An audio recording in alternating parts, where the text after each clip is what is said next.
यांच्या जन्मशताब्दीच्या निमित्ताने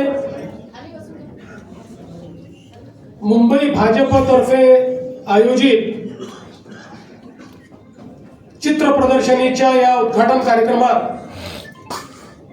मंचावर उपस्थित असलेले आपले राष्ट्रीय सहसंघटन मंत्री माननीय शिवप्रकाशजी, आपले अध्यक्ष आमदार अमित साटमजी, आमचे सहकारी मंत्री मंगलप्रभात लोढाजी, आमदार कालिदासजी कोळंबकर, विद्याताई ठाकूर, राजन सिंगजी, पवन त्रिपाठीजी, श्वेताताई पुरळेकर, या ठिकाणी मंचावर उपस्थित आणि समोर उपस्थित भारतीय जनता पक्षाचे सर्व ज्येष्ठ श्रेष्ठ कार्यकर्ते, पदाधिकारी आणि उपस्थित सर्व भगिनी आणि बंधूंनो, सर्वप्रथम भारतरत्न श्रद्धेय अटल बिहारी वाजपेयीजी यांच्या जन्म जयंतीच्या निमित्ताने त्यांना मी मनपूर्वक नमन करतो। भारत मातेच्या या सुपुत्राने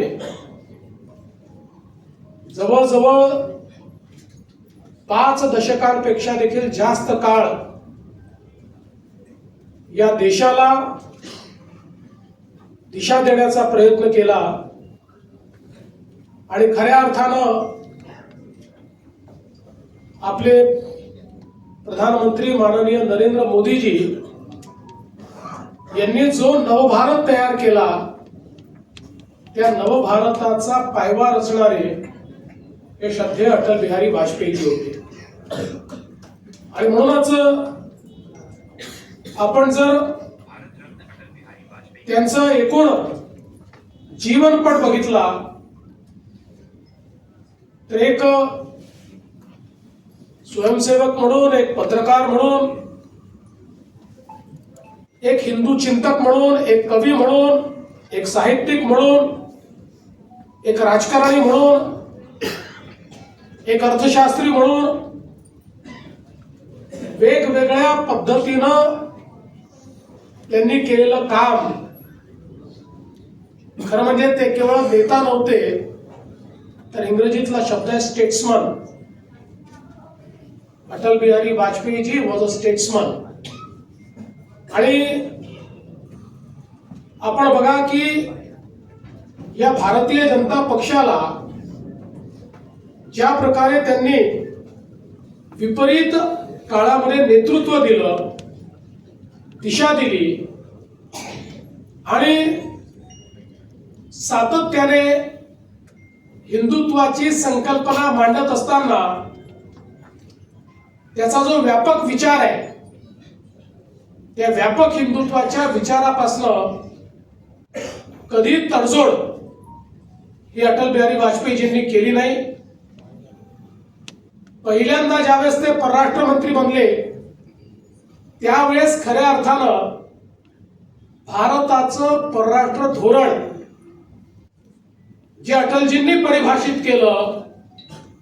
आजही तेच धोरण महत्वाचं मानलं जातं। आजही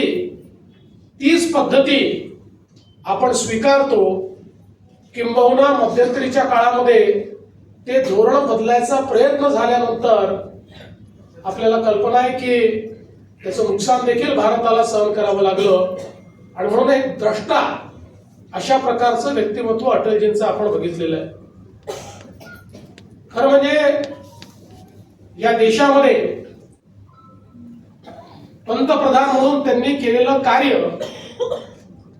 हे अविस्मरणीय अशा प्रकारचं आहे।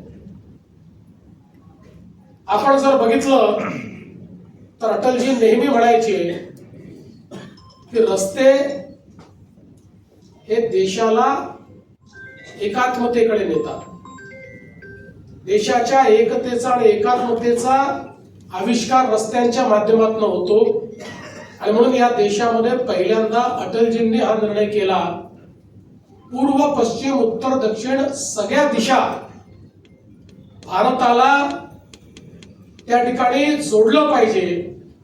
आणि मग गोल्डन क्वाड्रिलॅटरलची संकल्पना त्यांनी मांडली आणि पहिल्यांदा या देशाने वर्ल्ड क्लास हायवेज जे काश्मीर पासनं कन्याकुमारी पर्यंत आणि कच्छ पासनं कामरूप पर्यंत आपल्याला पाहायला मिळाले, याची निर्मिती ही अटल बिहारी वाजपेयीजींनी सुरू केली. अटलजींचं दृष्टिकोन यात आहे की ज्यावेळी त्यांनी प्रधानमंत्री ग्राम सडक योजनेची भूमिका मांडली त्यावेळी अटलजी असं म्हणाले कि एक गांव जब रास्ते से जुड़ता है तो उस रास्ते से उस गांव में शिक्षा भी पहुंचती है और स्वास्थ्य भी पहुंचता है, और उस गांव में पैदा होने वाला अनाज, फल, सब्जियां, दूध ये शहरों तक जाता है. तो इससे न केवल गांव लाभान्वित होता है बल्कि पूरे देश की अर्थव्यवस्था का, अर्थतंत्र का हिस्सा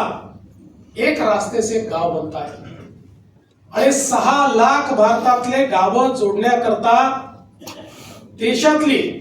आपल्याला माहिती आहे की साधारणपणे 2008-9 साली ज्यावेळी इंडिया टुडे सारख्या एका मॅगझिननी या देशातल्या ट्रान्सफॉर्मेशनल अशा योजना कुठल्या याचा 1950 पासूनचा सर्वे केला, त्यावेळी त्यात पहिल्या क्रमांकावर अटल बिहारी वाजपेयीजींनी तयार केलेली प्रधानमंत्री ग्राम सडक योजना आली आणि त्या माध्यमातून पूर्ण देशामध्ये मोठं परिवर्तन